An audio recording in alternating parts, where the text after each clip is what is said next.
Welcome to Scoolinary, the online cooking school that transforms people and connects cultures. You will learn with the best chefs in the industry, and you will discover the broadest online catalog of topics related to gastronomy. We publish new courses every week. In our podcast, we have coffee with a chef every week. Each of them will tell us about their experience and their vision for the culinary world to help you better understand this exciting industry. Come on, join us for coffee.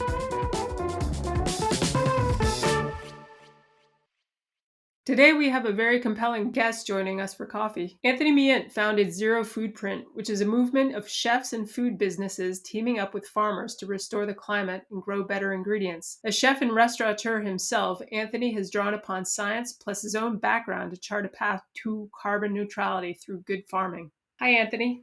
Welcome and thanks very much for joining us for coffee. Yeah, glad to be here. Before we begin, a question that we ask all of our guests is, are you a coffee drinker? Definitely. How do you take your coffee? I just do black. If you would please tell us about yourself in your own words, who you are, where you're from, so that our listeners have a chance to get to know you a little bit better. Yeah, sure.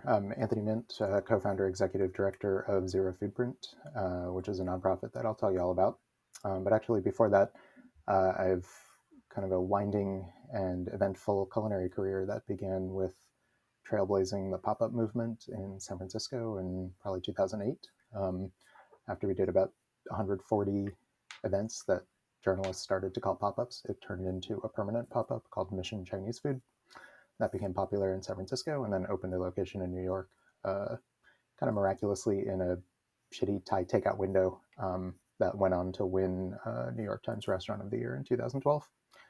And then from there, we kind of started to focus a little bit on food and climate after my wife and I had a daughter, and really everything kind of accelerated and became very optimistic as we started to learn about regenerative agriculture. So looking forward to the discussion. Great. Your nonprofit organization, as you said, is called Zero Foodprint. Can you tell us what a foodprint is? Yeah, so the name began sort of with some initial discovery. We wanted to understand what our industry's impact was on climate and the food system. So as with a lot of environmental work, we started with research. And so we worked with a company called 3 Degrees Inc. that was doing life cycle assessments with, big companies like Apple and Lyft and Etsy and helping them go carbon neutral. And we did about 57 life cycle assessments of restaurants ranging from, my own Mission Chinese Food to, the corporate cafeteria of Square's, dining hall in San Francisco, all the way down to like a burger shop or a coffee shop, etc. And also working with some of the best chefs in the world, Dominique Crenn and Stateberg Provisions and all these other great leaders. Basically what that meant was doing an assessment of the whole operation, the ingredients, the waste management, the energy use, and sort of trying to, identify and quantify which elements were having the most environmental impact. And what we learned after all of that was basically that 70% for almost every business was the food. So just to say it again, of a whole food service, restaurant, cafeterias, etc., carbon footprint, about 70% was always the ingredients. And I can say pretty clearly something now that I didn't understand at the time, which is that what society needs is a way to change how food is grown, to change how those ingredients are grown in the first place. And there's a lot of other studies from like Walmart or different things that basically show that, the vast majority of the carbon footprint of the supply chain and the ingredients in an operation is really like the fertilizer use and the carbon that goes into the atmosphere from conventional extractive industrial farming. Wow. Is the current Zero Foodprint, you know what, I'm going to do that again. Is the current Zero Foodprint the organization you had in mind when you started? No, actually, so Zero Foodprint has evolved a lot over the years. So as I was saying, we began with this kind of research and analysis work. How could a chef or restaurant start to change their operation to have a, be more in line with their environmental values and different things. And it's true, organizations could, reduce their food waste a little bit, start to source better, start to use better, practices over the course of the operation. But almost always that was like very marginal. You might bring down your carbon footprint 5%, 10% through these kinds of operational changes. For the most part, like a conventional burger shop was never going to become just like a raw carrot stand, or if they were selling $8 burgers, they weren't going to all of a sudden like start a whole animal butchery program and shift to like climate beneficial, regenerative, grass-fed, carbon ranch burgers.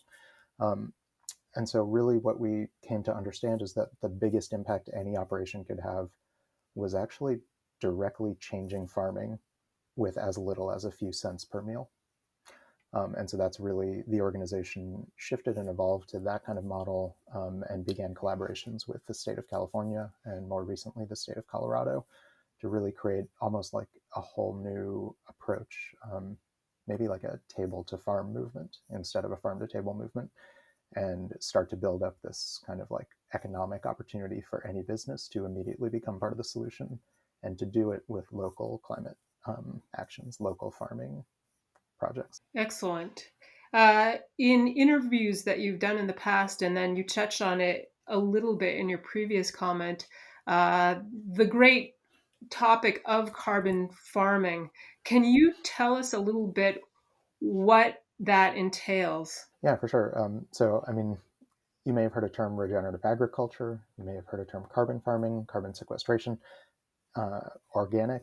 And so I think for a lot of people, it's a little bit confusing. Like, what is regenerative? Is this ingredient regenerative, etc.? And so first, I'll try to give a definition. I think a lot of what is considered conventional farming is, I guess, an approach to farming that has developed in the last like 50 or 100 years, depending on where you are. And it really relies on chemistry. It's not necessarily geared towards nature or kind of anything long term. It's sort of maximizing yield and profit in the short term.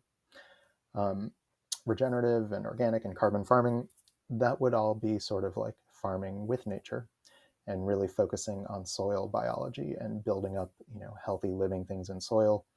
The reason that it's worth providing that kind of contrast is that conventional extractive industrial farming is often sort of like releasing carbon into the atmosphere.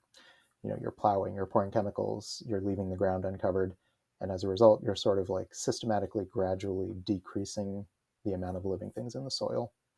And then as that amount of those living organisms basically die and oxidize into the atmosphere, it's kind of like cutting down a forest, except for instead of like a big, forest full of trees that's gone all of a sudden, it's like gradually, decreasing the percent of living things in the soil.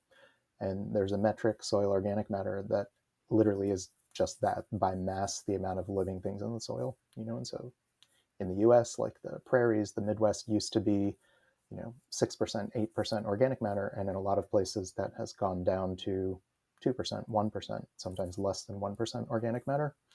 And so that's really like the difference between soil and just dust, dirt or whatever. Soil is this complex ecosystem, where 1 tablespoon of soil can have as much, or healthy soil can have like more, living things in it than the Earth's population. And then as you start to decrease that, ecosystem function goes down, carbon's going into the atmosphere, and all these, basically bad things that probably people really didn't understand at the beginning of, fertilizer and chemical farming and all these things. But now that we understand it, kind of the most impactful thing we can do is switch farming, is get the next practice onto the next acre and just build more healthy soil. So that's an interesting term that you brought up earlier, table to farm. Can you tell us how does Zero Foodprint work? Well, I would love to. And then it actually stems from some farm to table work that we were doing at a restaurant called The Perennial. So in 2015, we began this project, The Perennial. After we learned about regenerative ag, we really wanted to tell the story, raise awareness, get consumers excited. And so this restaurant was in San Francisco. It went on to be named most sustainable restaurant in America by Bon Appetit and different things. And we were serving, freshly baked sourdough bread made from this perennial grain, kernza, that I can tell you about. Basically, perennial means that, the plant is not dying each year. And so instead of like plowing and, more and more plowing and replanting every year, it would just live from year to year. And so that's very novel because it sort of would allow, the whole grain belt and many staple crop production systems to start shifting back to perennial prairies and polycultures, kind of like how the land used to be before farming. Similarly, we were serving beef from this carbon ranching research pilot. And so you may have heard of something called regenerative grazing or holistic grazing or, rotational grazing. And it's basically like managing the way the cows interact with the land to mimic kind of natural ecosystems. Like a lot of the American West used to be inhabited by bison. And then after, colonialism, real estate, capitalism, that's not possible anymore. And so at the moment, the US still has like 760 million acres of cattle grazing. And they're out there for a year before they go in the feedlot. And so you can imagine like, the feedlot, there's some resource intensive stuff, manure lagoons, antibiotics, things we don't like. But then for that whole first year, 760 million acres, huge amount of land is just in the system, and we can make it better. We could start grazing better in a way that is kind of restoring soil health and making, more grass grow and more photosynthesis and more water holding. So that's one whole concept. But then this research pilot was advancing that even more quickly by applying compost to the field.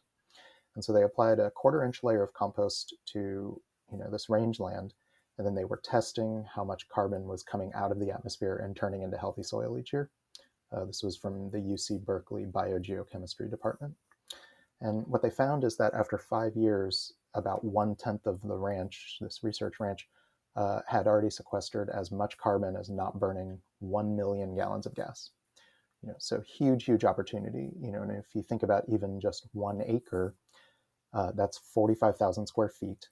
The top 12 inches of soil is 4 million pounds of soil.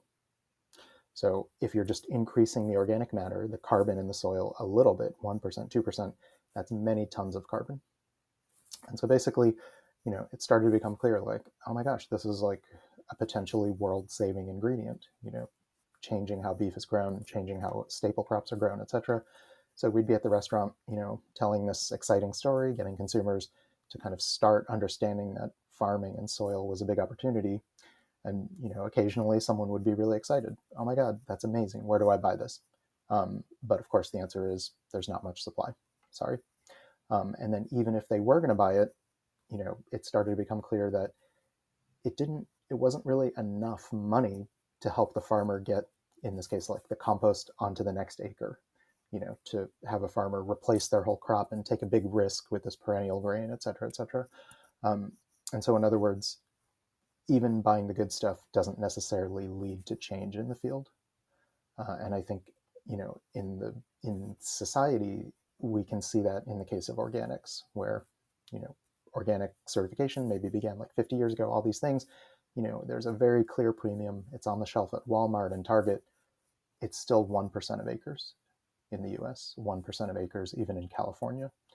So it's not fast enough to just like go to the farmer's market and buy the organics for a couple of businesses.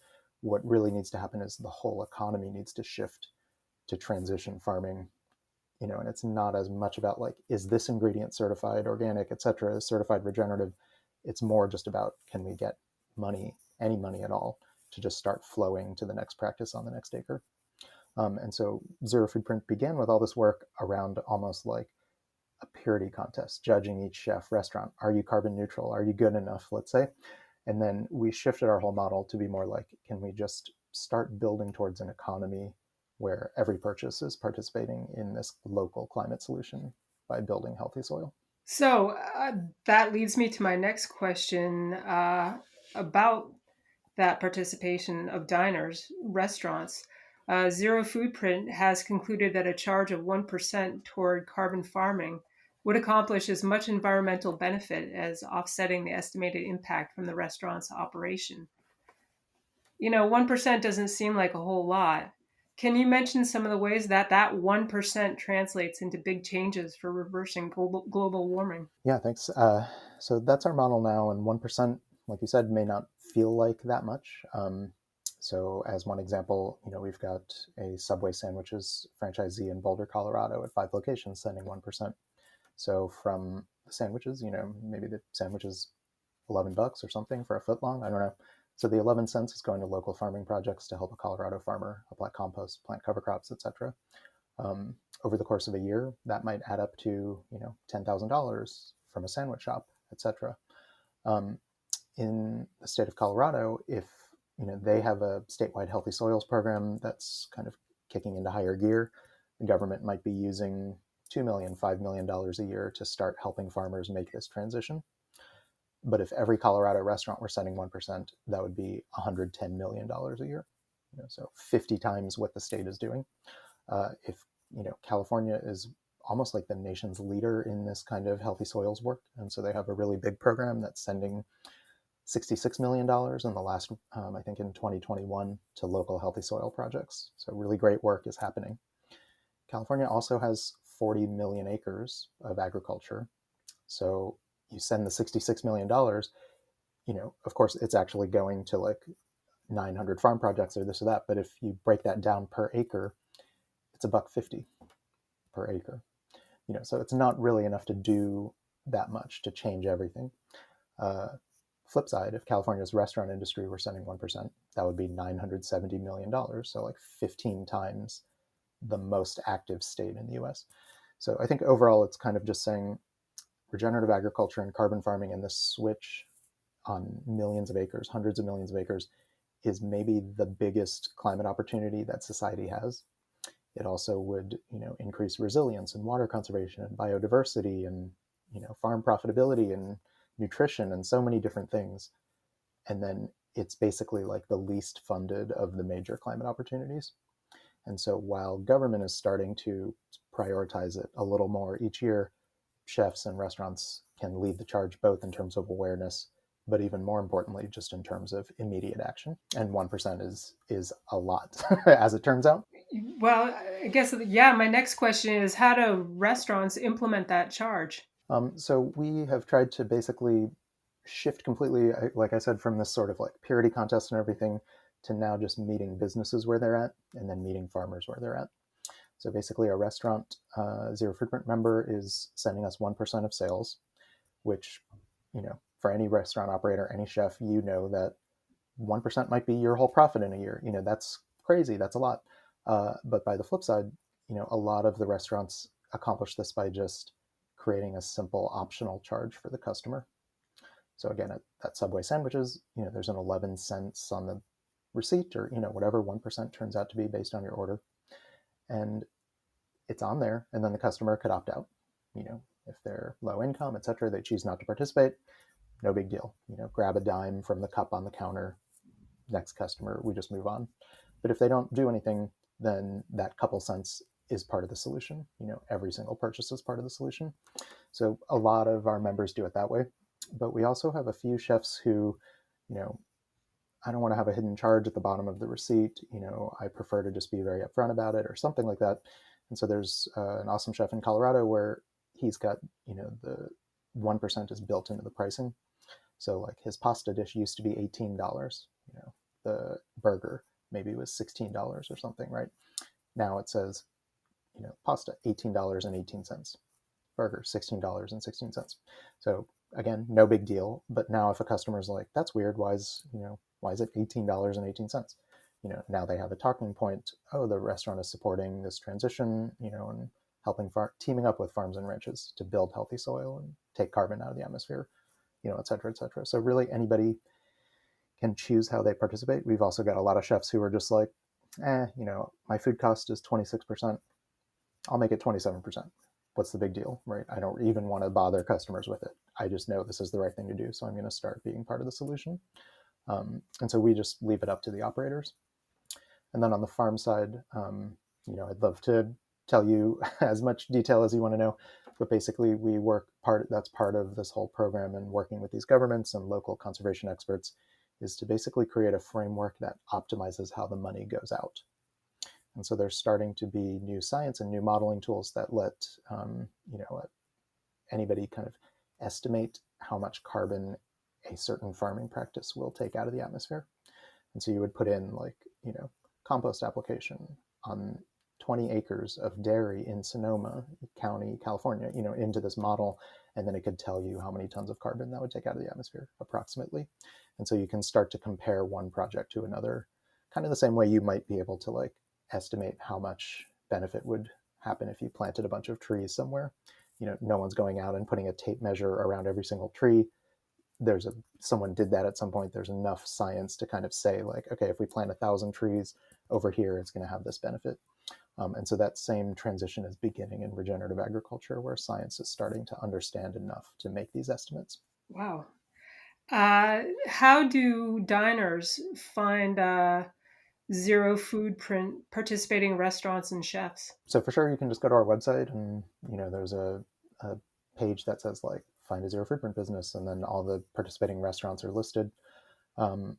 And then we also have a way for citizens and consumers to kind of send an email to a restaurant and let them know that maybe they should consider it.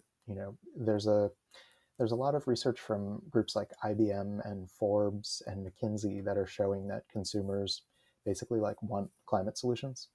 So I think there's something like 88% of consumers want brands and businesses to just take care of climate on their behalf.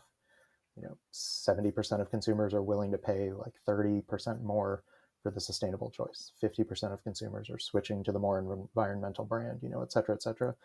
And so I think what we're trying to do is say, let's make that all possible and make it all very direct and impactful and local and legitimate. But instead of 50%, 30% more, it's just going to be 1% more. And anybody can do it. You don't have to change your whole supply chain. In fact, it's almost like, let's try to get that couple cents to the farming projects in your current supply chain to actually change it, rather than just switching from one supplier to another or something like that. Do you find resistance from chefs and restaurants to becoming Zero Foodprint members? Well, absolutely. We're in the middle of, a lot of businesses recovering from COVID. Everybody's understaffed. The restaurant industry is probably harder now, or, in the past couple of years than it's ever been. And so to walk into a meeting with a chef and say, hey, I know you're struggling, but I've got this great idea. Why don't you raise your prices and then give away the money? Obviously, that's insane. But by the same token, we've got extreme weather. Like in California, there's an actual fire season. There's like a historic drought every year. And so I think another way to look at it would be that if society and capitalism had always taken care of the environment, financially, economically, we wouldn't even be in this position. And so for a lot of chefs and restaurants and customers, you might look in the news and be like, oh, this fossil fuel company just had like record profits, blah, blah, blah. Why don't they do something about climate, instead of just paying the CEOs millions of dollars and all these things? I mean, any business, any operator can also just, put their money where their mouth is and actually just do it, even if it's a couple cents also. And then I think the folks that kind of feel that way and feel like they want to make a systemic change, what's interesting is that it can be anyone. It could be a Subway operator. It could be a coffee shop. It could be a sandwich shop. You don't have to be the conventional like farm to table chef who is, paying $6 for the cherry tomatoes, per pint or whatever. Anybody now can be like kind of an activist and actually support this change in the field and work with farmers to become part of the solution. That sets up my next question beautifully. You remarked in an interview that chefs can lend their cultural capital and their ability to influence significant cultural change. And I was wondering, can you explain how that could happen?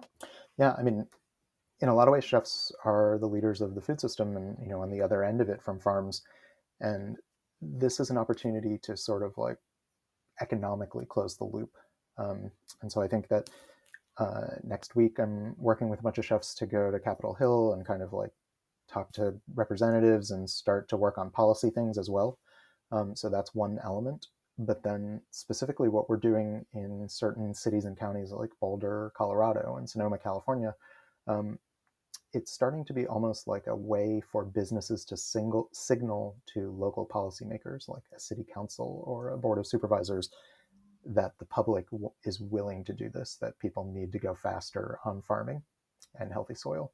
And so like in Sonoma, as an example, this type of program, a circular economy to get money back to local carbon farming projects, that's actually in their climate plan.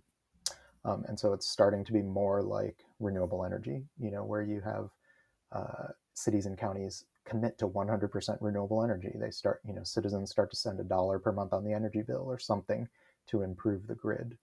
And so we're trying to kind of apply some of those successes to farming. There's no reason you couldn't start to get $1 on each trash bill to improve local farming and get compost onto farms and ranches, 1% at restaurants, et cetera. So really just starting to shift the whole economy and create a new normal where every purchase becomes part of the solution.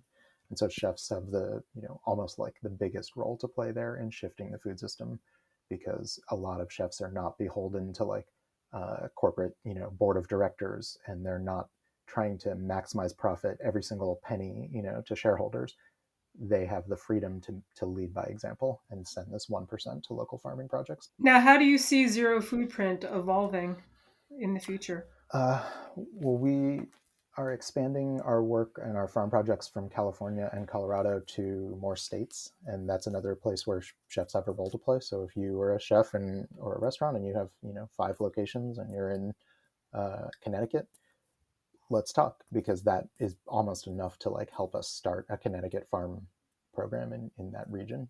And so really any kind of money coming in from businesses, we're like following those opportunities and expanding to those regions, because there's farm projects and food sheds everywhere that can transition.